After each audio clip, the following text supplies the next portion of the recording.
discuss, in other words, what the Buddha himself said about his teachings. Then later I will go through some other things. But we can stick to the half an hour limit. Okay, the Tiga Nikaya, one of the collections of discourses of the Buddha, Sutta number 16. When the Buddha was about to pass into Parinibbana, Ananda asked the Buddha, he said, Lord, after you are gone, whom should we follow as our teacher? He thought that the Buddha will appoint a successor. So the Buddha said, after I am gone, take the Dhamma Vinaya to be your teacher. So our teacher nowadays is the Dhamma Vinaya, as spelled out by the Buddha. Now what is Dhamma, what is Vinaya? Dhamma, after I will come to that. Vinaya is the monk's discipline, Licham, monk's discipline, which concerns only monks and nuns. So for lay people, your teacher now is the Dhamma. But what exactly is the Dhamma? Different schools sometimes interpret differently. In the Anguttara Nikaya 4.180, another collection of the Buddha's discourses, the Buddha said, if any monk says that Buddha taught such and such, in other words, that is the interpretation of the Dhamma. They say the Buddha's true teaching is like this and like that. The Buddha said we should not accept it or reject it, but we must compare it with the suttas of the Vinaya. If it follows the suttas and the Vinaya, then you can take it to be the Buddha's teaching. Otherwise, reject it and throw it away. So from here, you see, earlier the Buddha said Dhamma Vinaya. Now he says Sutta Vinaya. So in other words, Dhamma is equivalent to suttas. The suttas are the discourses of the Buddha, the earliest discourses of the Buddha. So this earliest discourses of the Buddha, now we have 5 collections. The Pali word is Nikaya. So we have 5 Nikaya. Afterwards I will explain the detail of these 5 Nikayas. So be quite clear, the Buddha's teachings are the suttas, and for the monks and nuns, the Vinaya also. So this is very important. This now will be our teacher. For lay people, it is the discourses of the Buddha, original discourses of the Buddha. Now also in Sutta number 16 of the Tiga Nikaya, the Buddha said, be a lamb unto yourselves, be a refuge unto yourselves, with no other refuge. Take the Dhamma as your lamp, take the Dhamma as your refuge, with no other refuge. What the Buddha is saying is, here is you have to depend on yourself and not depend on any other Bodhisattva or Buddha or Deva or Guru or teacher. Depend on yourself and depend on the Dhamma. Why did the Buddha say depend on yourself and depend on the Buddha? Because in the Anguttara Nikaya, the Buddha said that in the future there may be a very world famous monk with a large following of disciples, lay disciples as well as monk and non-disciples. And this monk may be very learned and he has been a monk for a very long time. Even such a famous monk, the Buddha says, can have wrong view. So be very careful. Don't think that a certain monk is famous or that his followers are a lot and all this, that everything that he says will be correct. Our true teacher is the Buddha. So we must compare whatever monk says with the Buddha's teaching, with the Buddha's discourses. Only if it follows the Buddha's discourses, then only you can say he is teaching the Buddha's Dhamma. He is not teaching his own Dhamma. Nowadays a lot of people teach their own Dhamma. So this is another thing that you have to be very clear. Also here you can see from here, the Buddha said, be a refuge unto yourselves. Depend only on yourself and on the Dhamma. In other words, nobody can save us. Only we can save ourselves. Only we can help ourselves. That's why the Buddha said, the Buddha only show the way. You have to walk it. Even the Buddha himself also cannot help us. He only shows us the way. That is the best he can do, show you the way. This is the way. If you do this good karma, you will reap happiness. If you do this evil karma, you will know suffering later. So we have to choose. There are some people very nakal. Teach them also, they won't listen. So such people, even the Buddha also cannot help. Also in the Vinaya books, amongst disciplinary books, the Buddha said that the true Dhamma will last 500 years. Later books, they change a bit and say 5,000 years. But actually, the Buddha's earliest Vinaya books, the Buddha said that the true Dhamma will last 500 years. What does it mean? Because now we are in 2,500 years after the Buddha. What the Buddha means is that the Dhamma, the Buddha's Dhamma will be pure and unadulterated, not mixed, not rojak like now, for 500 years. That means after 500 years, the Dhamma becomes rojak already. So because it's rojak already, it's very difficult to distinguish the real from the false.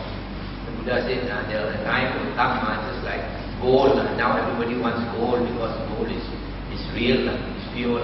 But there are times when people make counterfeit gold, false gold. And then if you are not professional, you can't distinguish between the real gold and the false gold. You'll be cheated. And nowadays they make false diamond also, almost like the true diamond. So very hard for normal people to distinguish. So you find after 500 years, after the Buddha passed away, a lot of new writings came out. This one you will know for yourself, like if you go to any bookshop or any Buddhist center, you find so many types of writings which are not actually the Buddha's words. The Buddha's words are the discourses of the Buddha. So about 500 years after the Buddha's passing away, in India, in a place called Gandhara, they made the first Buddha image. First Buddha statues appeared 500 years after the Buddha's passing away. Why did they make Buddha image? Because they didn't understand the Dhamma. Because the Dhamma is for you to practice and help yourself. Just now we heard Buddha's words, you cannot depend on anybody. Depend only on yourself. Be a refuge unto yourself. Be a lamb unto yourself. So these people, they don't understand the Dhamma. They start to make statues for people to pray. Pray for help. Pray for divine help. So after making Buddha statues, later they make Bodhisattva statues and all these things. So all that is not part of Buddhism. Nowadays it's so common. If you go to a temple without Buddha statues and Bodhisattva statues, they say, what kind of temple is this? But there is the Buddha's temple. In the Buddha's days, no Buddha statues. That's why you come to a monastery in Timor, a lot of people surprised. They ask me, where's the Buddha statue? I said, no Buddha statue. Especially old ladies, they are so used to praying. Without praying at the Buddha statue, they don't feel comfortable. And so it's not a temple. So, in the another sutta, the Anguttara Nikaya 5.43, the Buddha said, those things that we want, for example, everybody wants to be born beautiful, everybody wants to be happy, everybody wants to have a long life, and after passing away, you want to have a good rebirth, isn't it? All these things, everybody wants, are very hard to get. And the Buddha said, you cannot get it by prayers, by vows, by crying for it. You cannot get it. Buddha said you have to walk the way, do the karma that will bring you what you want. The Buddha said, if you can get what you want by praying and crying and making vows and all that, the Buddha said, why is there so much suffering in the world? You look at all the beings in the vocal planes, in the ghost realm, in the hell realm, animal realm. Every day they are suffering. Especially in the hell realm. Who is helping them? We always talk about all these bodhisattvas and buddhas. But hell has not even one being has been helped out of hell. Not even one. So that's why hell is always full of beings. If the Buddha is so compassionate, the Buddha is far away, great wisdom, and all the psychic powers the Buddha has. If the Buddha can help them, all the Buddhas will come together and help them all out of hell. Yeah. And the Buddhas also cannot help. So this is another point you have to remember. Later teachings we change this and ask you to pray to this and pray to that. Now what is the Dhamma, the real Dhamma? Since the Buddha said that the real Dhamma will last 500 years, so we have to find during these 500 years after the Buddha's passing away, how to get the original teachings of the Buddha. Luckily, we have King Asoka. After the Buddha passed away about 250 years, King Asoka was in India. And he was a great supporter of Buddhism, and he wanted the Dhamma to be known. So he made stone pillars, round ones, something like every kilometer. He put a pillar by the roadside so that people pass, they can see what did the Buddha say and all this. So he got people to carve out the Buddha's words on these stone pillars.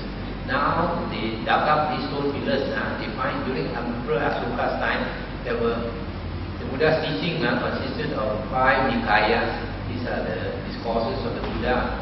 These 5 Nikayas contain the discourses or the suttas of the Buddha. The first Nikaya is Digha Nikaya, collection of long discourses. The second is Majjhima, collection of medium length discourses. Third is Samyutta Nikaya, collection of topically grouped discourses. And then Anguttara Nikaya, again short discourses, numerically arranged. And the last one is Uddaka Nikaya, small collection. So we know this from these Asoka pillars. So now we know that during the Buddha's time and during Emperor Asoka's time, this was all the Dhamma we had. Only these 5 collections of discourses. This is the real teaching of the Buddha. And the Vinaya books consist of these 3 books of the Sutta Vibhanga, and then the Mahavagga, Chulavagga, and Paribara. These are the 6 books of the Vinaya. And then later other books appear. Now there is a very important sutta in the Digha Nikaya, Sutta 29, where the Buddha said that his teachings are pure, perfect and complete. These 2 words very important. Perfect and complete. And the Buddha said, if anybody thinks that he wants to add to the Buddha's words, then he doesn't understand the Dhamma. And if he thinks he wants to subtract from the Buddha's words, he also doesn't understand the Dhamma. What does this mean? This means what the Buddha is saying, that later when people start writing more books, these people who write the later books, they don't understand the Dhamma. This is what the Buddha is saying.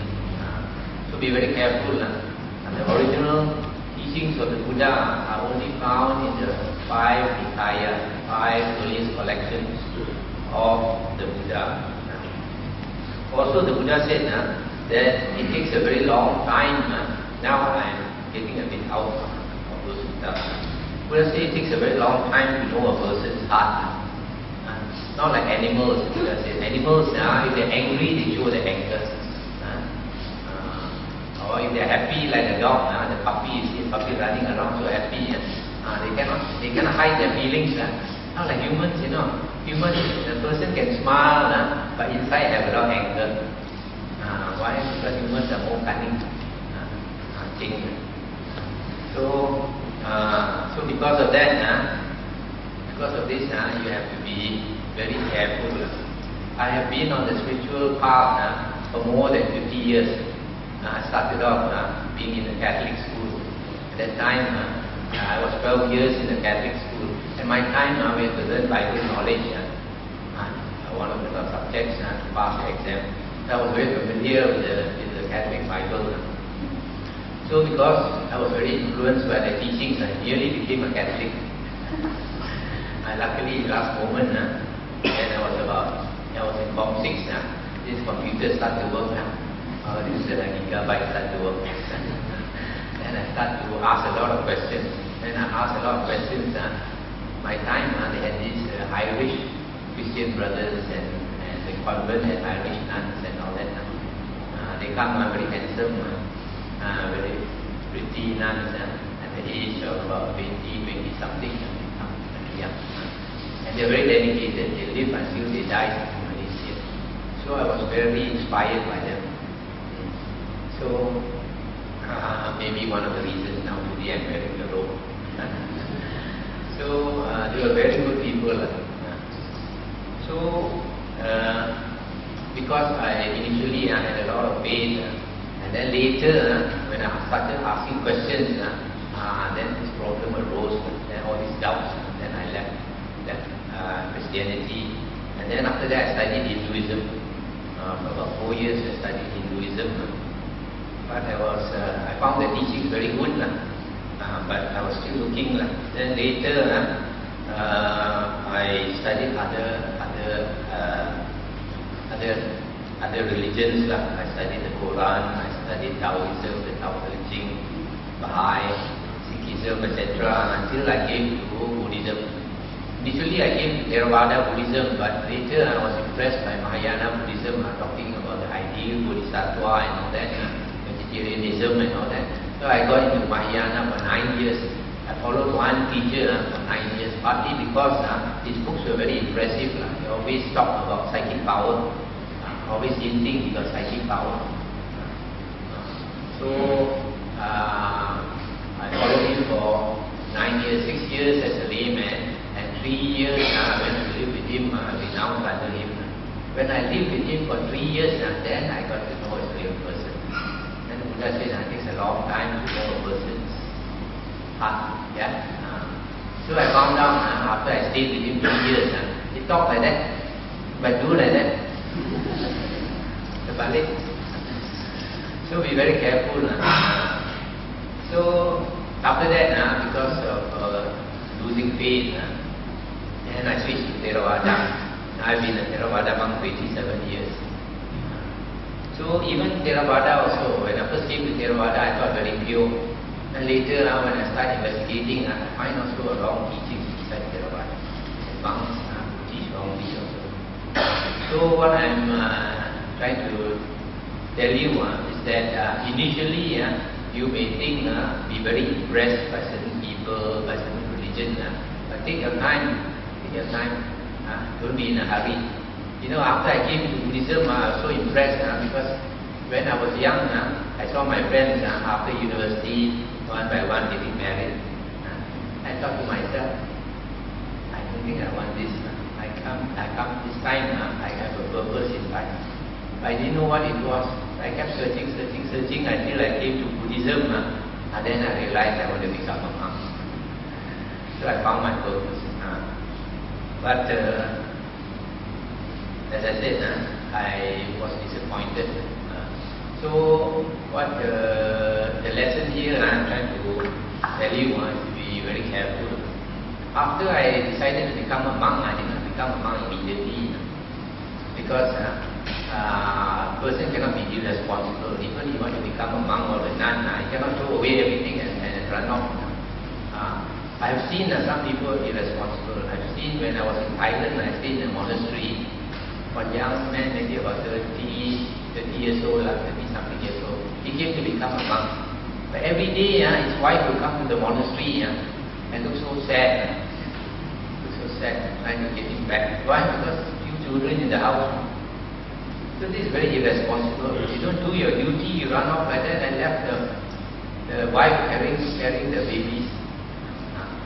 So in the same way, young people, you want to renounce also, you have a responsibility to your parents. Your parents have been good to you for so many years. The Buddha said it's very hard to repay the parents' kindness. The Buddha said in the Suttas, even you carry your father on one shoulder and your mother on the other shoulder for 100 years, and they shit on you every day, you urut them, you bathe them, you feed them for 100 years or so, you cannot repay your parents' kindness. Now when I reflect back, my parents both have died. I remember, I feel a lot of gratitude towards them. There were many times I was so sick, I nearly died. How many times my mother rescued me? At night when I cannot sleep, my mother carried me. My mother also cannot carry me around until I fell asleep. So all these things, if you reflect back, especially when you grow older, then you will realize. When you are young, you don't think of all these things. So when I wanted to become a monk, when I told my parents the idea that I want to become a monk, my father's eyes got red. He said, old people, they don't understand. They said, he told me, when a person has no job, no money, no house, nothing, down and out only, I think of becoming a monk. You have a good job, why do you want to become a monk? So I saw it isolated, I cannot say anything. Then my mother told me, wait until I pass away, then you become a monk. Then I thought to myself, that time maybe she was maybe 70 something. Her mother died about 100 years old. I thought, I want to wait so long. So I waited a few years. In the meantime, what do? I prepare. Every now and then, after a few months, I remind my mother. And then I bought a house. I paid for the house. After a few years, my father passed away. Then I saw more dukkha. Then I finished paying up the house. I left that to my mother. Then I ran off to America to become monk. So this is what I'm trying to say. You have to fulfill your responsibility. Because I left the house for my mother, at least she got rent to collect every month to support herself. That's enough. Parents look after children, bring up children with the hope that one day when they grow old, children will look after them. That's enough. It's the same with everyone. Even you become a monk or a nun or so, when you are old, one day you need somebody to look after you. Always remember that. One day when you are too old, you will be lying on the bed, you cannot help yourself. People have to help you. So always you have to remember this filial piety. How Sun Kung